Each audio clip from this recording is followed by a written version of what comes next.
Welcome back to Push Talk. Today is April 25th, and we have two very special guests with us. These are the founders of Broken Branches, correct? And give us your name. I am so sorry, I'm bad with names. All right, okay. I'm Marshall Ayers. And I'm Karen Ayers. And you two have a nonprofit called Broken Branches, right? Exactly. Yeah, Broken Branches Ministry. So. Tell us more about Broken Branches. Broken Branches is a faith-based ministry.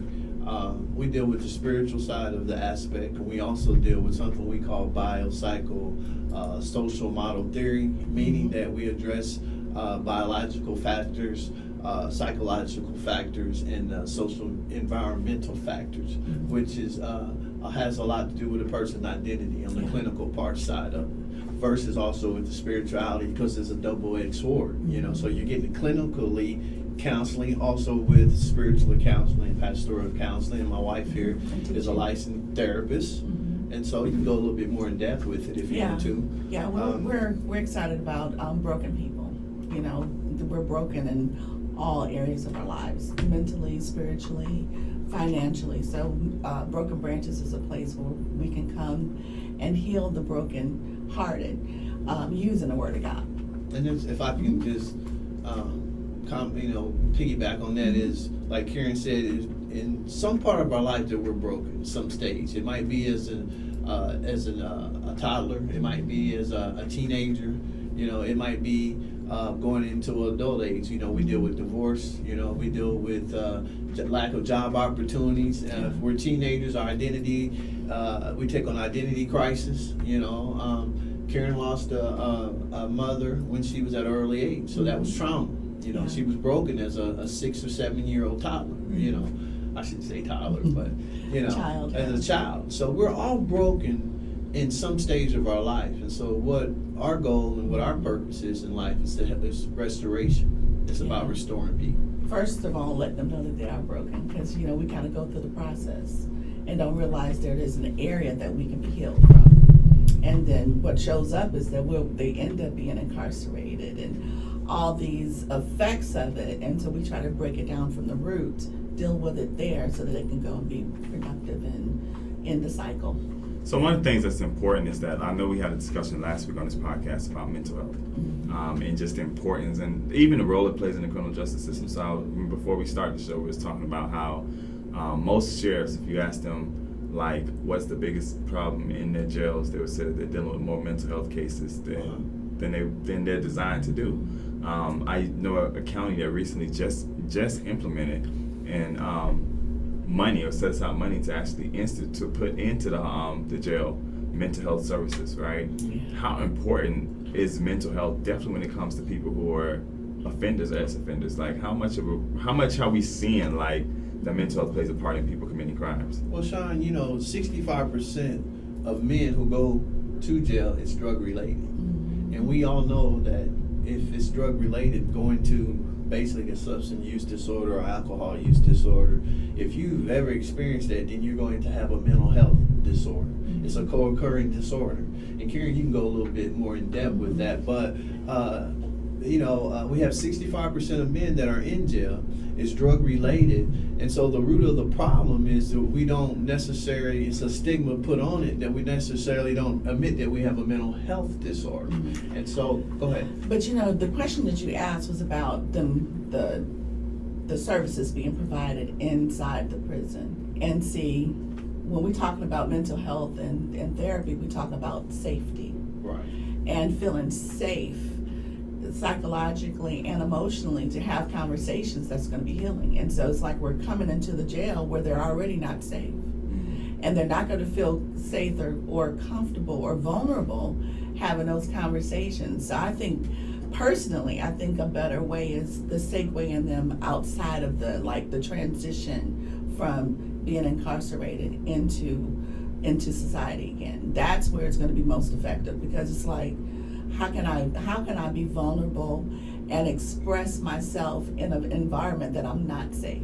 I don't feel safe, you know, physically or emotionally. So we bring in services that it's to help them in an environment that they're not going to feel safe. So I think it's a good idea. It's something, but I don't think it's going to be as effective as it can when we're putting most of our money, what's happening when they're coming out of the system, personally.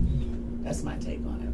Yeah, well, I'm into, just like you said, it's not a safe environment. But mental health, the stigma on mental health, when I was talking about a stigma, if we look at mental health today, and I'm big about early prevention, the mental health stigma is, especially in black communities, can I just deal with that for a minute? Yeah. In black communities, if I find out that I have a mental health problem, then it's not accepted. That meaning that I'm weak.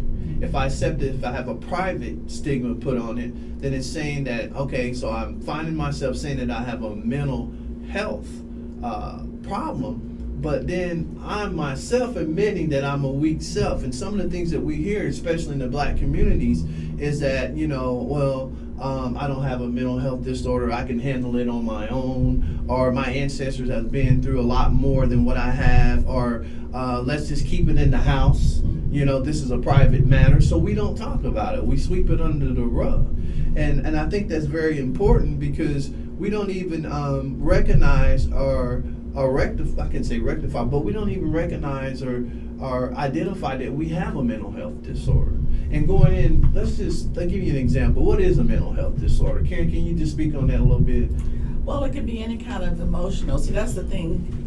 In the prison system, you can go into the system without a mental health issue, but because of the isolation and the socialization issues that are inside of there, you can come out with anxiety, depression.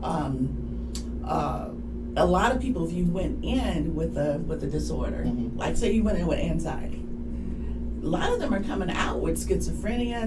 They're coming in, it's been exasperated in terms of what mental health issues they have. So I know what you're saying in terms of the stigma. Yeah. I'm talking about treatment inside the facility. But if they do drug court, which is separate, like if they have to kind of do therapy outside of the court to prevent them from going into the system, I think that's beneficial, because they're getting the substance abuse issue, the substance abuse help, as well as the mental health help. Well, then it goes back to what I was saying about the biopsychological social theory. Yeah. Because what happens is I'm already going in, and it's about what I'm talking about. And I say about when I comment on biopsychosocial theory, basically what I'm saying is how I think, my perception of how I see life, my behaviors, my biological factor, meaning that it's in my DNA. Yeah. See, when I say we don't address it, it's been through slavery. It's been through just been diminished as a person. It's been through some of the psychological things that I've experienced, that my parents experienced, that my ancestors experienced, and we never talk about it. It also comes with my environment, where I'm growing up in. A lot of things I see that what you all do when you all talk about social injustice, when you talk about political exploitation, when you talk about things that you're fighting for, that's a result of not having those resources of experiencing mental health, because I don't have the resources. So by me not having the resources, I'm stressing myself, and stress is the number one killer. Yeah. And so with that being said, that's what Karen and we address a lot, is about how you think, your perception, your environment, trying to introduce you to a new way of life, and identifying some of the things that's the root of your problem that you never was exposed to.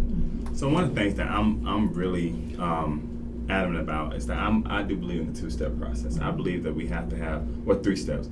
I believe we have to have counseling prior to getting in trouble. If a person gets in trouble, I think there needs to be counseling within the facility itself, because like you point out, for a person who's been inside the facility, when you're in there and you don't have a place to vent or a place to talk or a place to kind of work out some of those issues, it does get worse. So like you said, you go in there with anxiety, you come out with PTSD or something like that. So we do need to be able to treat it while they're incarcerated, right? If we're going to house people who, we need to be able to treat the condition. Right. And add the aspect of it is when they get out. And I think you hit on a good point. I'm crazy enough to think that mental health is not just an issue that affects the African American community. Definitely. But when I say disproportionate, like I think it doesn't affect us disproportionately as a country. If we look at the country, yes. If we look at the world, I'll use a prime example. I think it's either, I forgot what state it is. They just actually legalized because they're not getting enough to be able to kill people, to do the death row. Euthanasia. The shot, the medication. Yeah. They've actually legalized shooting a person, right? Actually, putting them on a gun, capital punishment. Yeah. Actually shooting them, right? Right. That psychosis of what it takes to be an officer, Right. and to be okay with just going out there and shooting someone. Right. It's something that we as a nation have to deal with and look at, that we're giving power to a person to say you legally have the right to go ahead and shoot this person and kill this person because they just the wrong society. I don't know, and even from a Christian's perspective, I don't know how we be pro-life, but we're only pro-life when it comes down to certain aspects of it. Exactly. You know what I'm saying? Like, there's some heinous crimes out there. We get it. I do get it. But ultimately, I don't know the psychosis of that. Right. To just be able to say, I'm okay with shooting someone. Right. And murdering someone. And what that's is the screening process of that job? Right. Just think about what is my psychological makeup beforehand and after I do it. So say you were sound before the officer had to do that. What is that going to look like afterwards? But then even on top of that, I think that mental health is something that needs to be put throughout our system. I think from the courtroom, meaning judges, people who work in the courtroom. I think that police officers should have to go through some kind of mental health evaluation or mental health training because they see a lot of things that we don't normally see. Secondary trauma is what it's called. Yeah. I think that even DA's offices, people in the DA's office need some kind of mental health evaluation because definitely when you're in a place where you have a position of power over somebody's life, I think it does require us to be able to know. But even in the last election, the last president we had, the current president we have, a lot has been questioned about their mental stability, right? And as a country, I think we have the right to know that the person is leading the most freest nation, the most powerfulest nation in the world.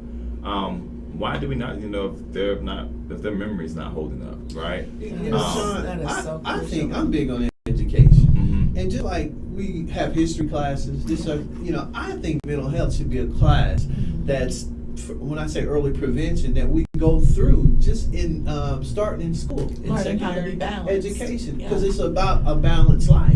And so if I'm promoting that, if I'm promoting mental health at an age of I would say 8 or 9 or 10 years old, and I'm promoting it now, I can talk about it. There's no stigma on it, and it's no different than having a goal as far as getting a college degree. It's like we're putting it out here. It's a problem. It's a tool that I can use to reflect on where I'm at in my life, and I can have a balance. So I'm big on about that. But it's just like what you said about physical education. Physical education they put into the schools because depending on the environment in which the children were in, they were not getting. It wasn't safe for them, and they weren't getting the physical activity. But that's the same thing because there's a balance. The reason why we at Broken Branches, we look at the biopsychosocial, all of it, because that's making you a balanced individual. Right. If we're working all day and we're not exercising and we're not, spending time with people that we love, or we're not have a cause or have a goal, then we're going to be unbalanced. We have all the Jesus all day long. Yeah. And if we're in church all day, we can still be mentally imbalanced when we're not doing anything personally that's going to enhance us. So that's it's really a holistic approach. So if we can go and if that can be incorporated into the prison system in terms of what can you do with what you have, because that's the thing, what can we control? So while you're here, how can you be balanced mentally the best that you can? And showing them if that's classes, if that's the exercise piece, if that's learning a new skill, but that's still helping them when they're going to get out. Yeah, and even I think about it from this perspective too. Back in the days I said like I'm so old, but when I was growing up, our guidance counselor was not just there to tell us how we're doing in our grades or direct us on what our career path is supposed to be. If you had a problem, you were able to go talk to them. Yeah. They were really counselors, right? They're not that anymore. Their counseling has really focused more on the academics portion of it. Like, where do you go from here? what's the next level, what do you need to do, SAT scores, stuff like that. But they don't really give counseling. They're not really there to talk to kids. And now we see a lot of states passing legislation, like in Florida, they passed we have categorized this, don't say Gabriel, right? Right. Which prohibits children from not prohibits them from being able to go and talk to the teacher and saying, hey, I'm suffering, or this is what I'm going through in the moment, or this is how I'm feeling in the moment. But now the teacher, if they didn't feel comfortable coming to the parents, the teacher has to, by law, go and run and tell the parent. And that changes that dynamic, definitely for young people who have not figured out how to deal with their emotions and how to deal with the process of how do I go from being self-dependent or being dependent on somebody else to now being self-dependent. And a lot of that's not taught anymore, and not able to be talked through either. One thing I can say, I know for Clayton County, Atlanta Public Schools in general, because we have contracts, the agency that I work with, we have broken branches as well as I work for an agency. But those particular school systems have recognized that guidance, the counseling issue at the school is missing. So they've contracted with other agencies to come in to help specifically those children that are having some type of issues. So they're trying to figure it out, because it's a tough little area. So kudos to AP, Atlanta Public Schools and Clayton County, for sure, that I know that they're actively doing that. Yeah, and I don't think, like I've been doing some work with DPHED for a while, and I don't think that we do enough talking about mental health. I'm disappointed in the state of Georgia that we passed all these bills, but we didn't pass any bills that would help address or give more money towards mental health issues. Right. Because we're seeing it every day. We just seen, I think over the last weekend when I was in LA, I think a 13-year-old kid, 14-year-old kid got arrested for shooting an 11-year-old. I saw that. So, I mean, those are mental health issues, right? And just because a person doesn't look like they're having an issue. I go to counseling. I tell people all the time, like, I'm not one of those, I believe in going to counseling. I embrace it. After my grandmother passed away, it became more real to me that I needed to do it. And I remember the first time I went to see my counselor, I asked him the question, he asked me why was I here? I was like, because I'm depressed. And we went through like all these different things about what I was going through at that point in my life. And he said, let me explain to you what depression is. He said, depression is a chemical imbalance, which means that you can't identify what the source of it is. Like if I ask you what's wrong, you can't tell me anything that's wrong in your life, everything's going good. And we need to treat that with medication because it's a chemical imbalance within you. But when you have things you can point to, your grandmother passing away, your health situation, all this kind of stuff, and you said these are causing you to be sad, then that's human nature, but we need to figure out how you push through those kind of initiatives. Exactly. And I go to counseling. I just went last week, and I'm going again this week, because I believe in the importance of it. And even if it's just to talk it through, and sometimes get another opinion, I think that's just as important. And that's the thing about what you said about talking through. You know, I'm big about emotions, and especially men. You know, like a woman she's a nurturer. That comes natural to her. But with us, we don't really know how to express our emotions, especially from the lack of fathers that are in the home. And I think about the young boys that I deal with, and a lot of them don't really know how to express who they are. They don't know how to deal with what's going on with inside of them, And so, that's why I'm big about leadership, because women, like I said, they'll talk it out. Yeah. We have to process it.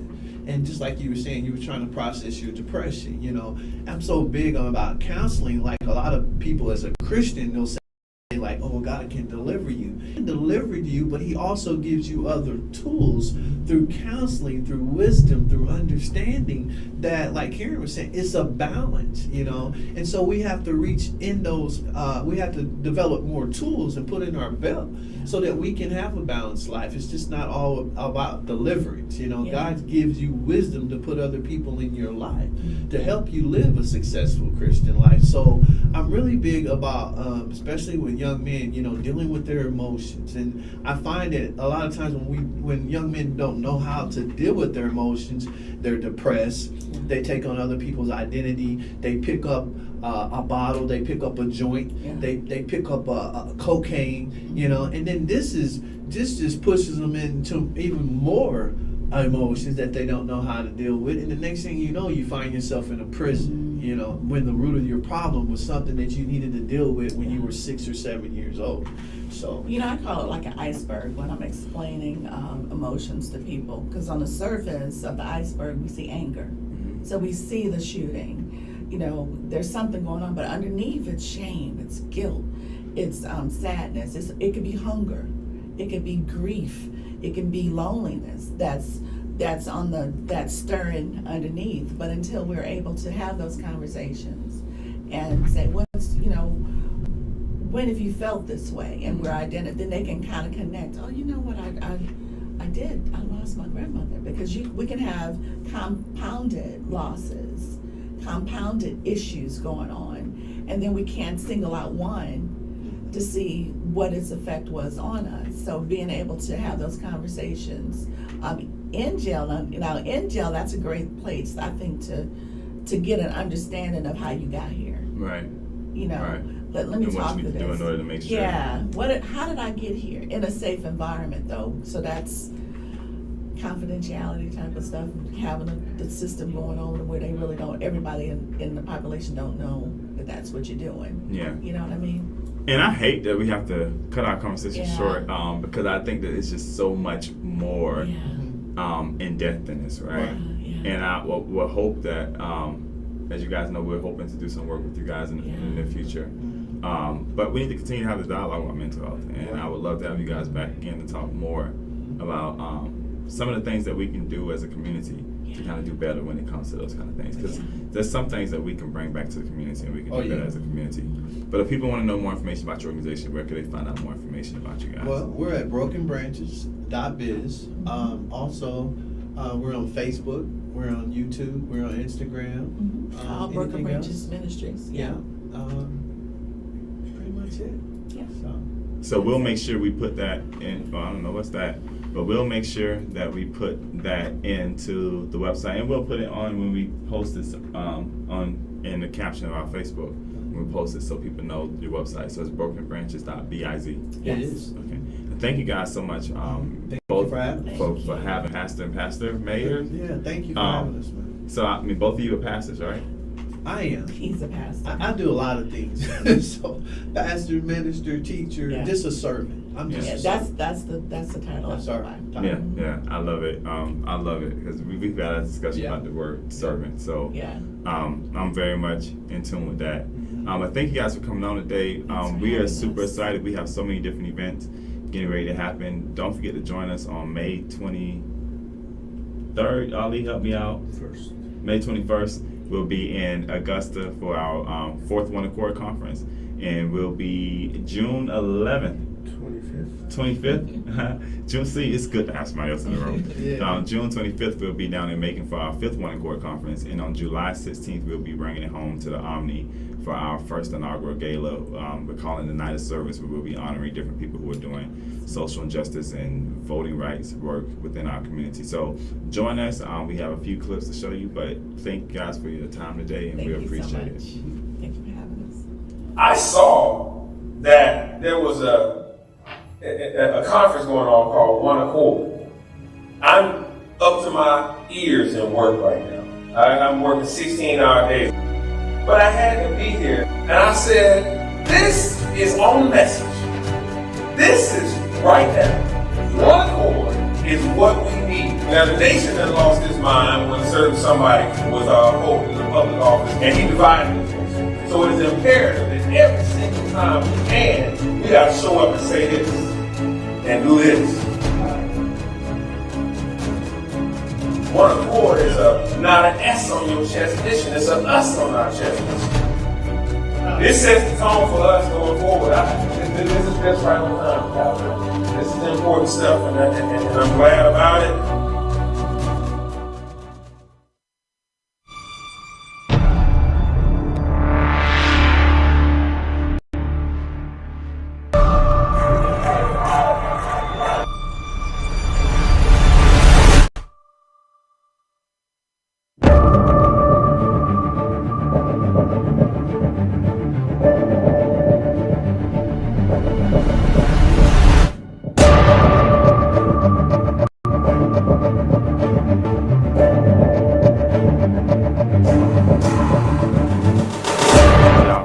are dying because they're waiting on us. What are you going to do? What are you going to do?